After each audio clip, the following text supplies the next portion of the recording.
미가 선지자는 미가서 1장에서 3장까지 하나님의 심판을 선포했습니다. 4장에서 이 심판은 이스라엘을 멸망시키기 위한 것이 아니라 다시 세우기 위한 것이고 마지막 때 영광과 승리의 나라로 이끌기 위한 것이라고 말씀했습니다.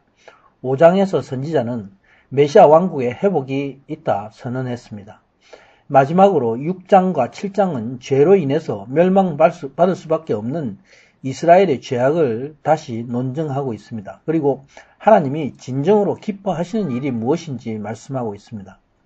하나님이 이스라엘 통해서 기대하고 계신 것이 있는데 그것은 바로 하나님의 백성된 자가 하나님을 알고 그 뜻을 순종하는 것입니다. 이것이 오직 하나님을 경외하는 것에서 오는 것이라 말씀하고 있습니다. 오늘 본문에서 선지자는 악인과 부자들이 왜 심판을 받는가?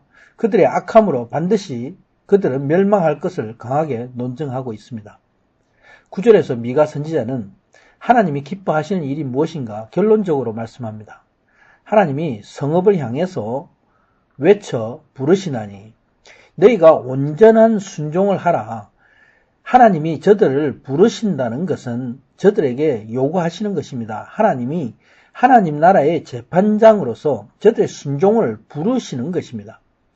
너희가 하나님을 경외하는 것이 완전한 지혜다. 너희가 하나님의 매를 순종하는 그런 지혜를 가지라. 하나님이 정해신 이 심판을 온전히 받아서 순종하라 말씀합니다.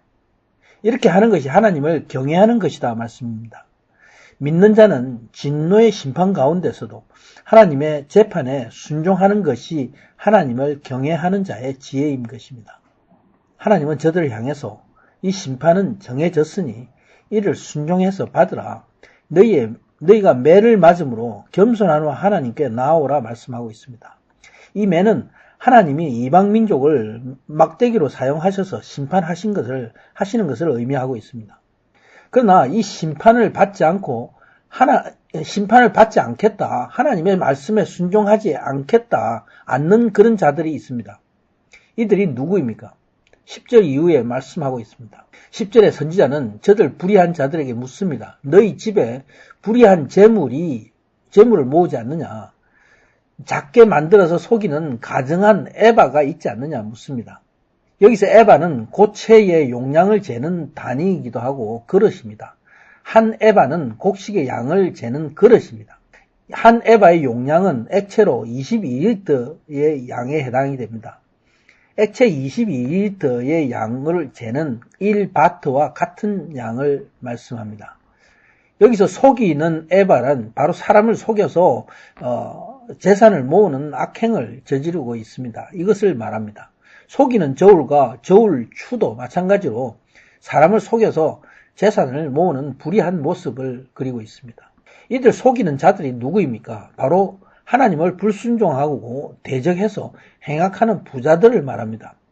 당시 사회의 지배층인 부자들이 이런 악행으로 가난한 자들을 거짓으로 속이고 재물을 탐했습니다. 또 저들 부자들과 같이 백성들도 똑같이 이런 악을 행했습니다.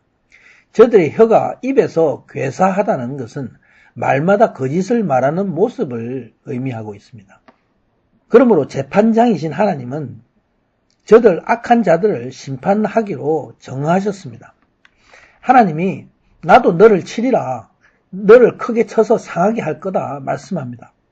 하나님은 아수르와 바벨론의 이방 민족을 막대기로 사용해서 이스라엘을 치게 하신 것을 말씀하고 있습니다.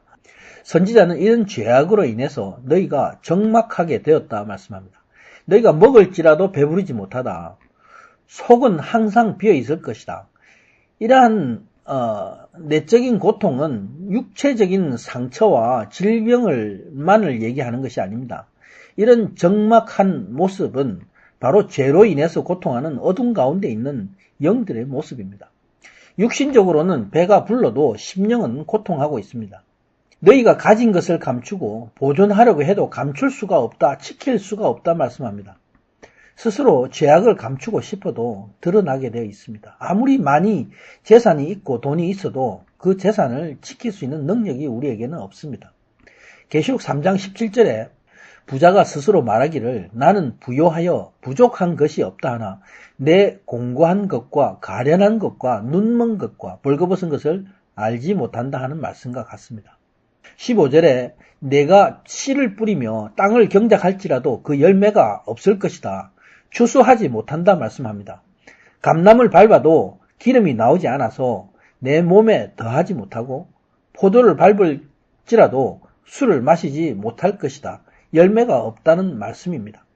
이 말씀은 저들 가련한 부자들이 심판받는 모습을 보여주고 있습니다. 아무리 노력해도 열매가 없다는 것은 저주입니다.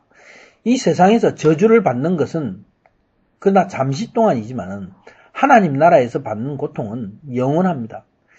바로 심령이 부자인 저들에게 내려지는 심판입니다. 이들은 영원한 저주를 받아서 지옥에 떨어지는 사람들입니다.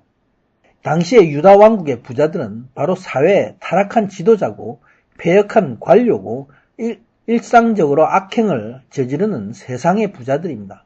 저들이 오므리의 율례와 아합 집의 모든 행위를 지키는 자라 말씀합니다. 오므리는 북왕국 이스라엘의 왕위를 찬탈한 자 중에 하나입니다. 악한 왕입니다. 저들 북왕국의 왕들은 여로보암의 제약을 따라서 물론 유다 왕도 마찬가지지만 우상 숭배를 계속했습니다. 오므리의 아들 아합 왕은 이방의 여자 극악한 이세벨과 혼인하였고 바알을 숭배했습니다. 약한 자를 죽이고 재산을 빼앗고 하나님의 선지자들을 박해했습니다. 그러므로 하나님은 저들 부자들을 황묵해 하고 그 거민은 조롱을 받아서 떨어지는 그런 민족이 되게 했습니다. 저들이 멸망함으로 수치거리가 됐습니다. 바로 하나님을 대적함으로 심판받아서 멸망받을 수밖에 없는 이 세상의 모든 부자들의 모습을 그림자로 보여주고 있습니다. 하나님의 공의를 모르는 자, 하나님 앞에서 교만함으로 심판받을 자인 것입니다. 미가 선지자는 이들을 향해서 심판이 임박했다 말씀하고 있습니다. 하나님을 모르고 경외하지 않는 자의 결과는 영원한 멸망입니다. 그러므로 너희는 이 심판을 받는 자가 되지 말고 오직 주를 경외하라 말씀하고 있습니다. 아멘.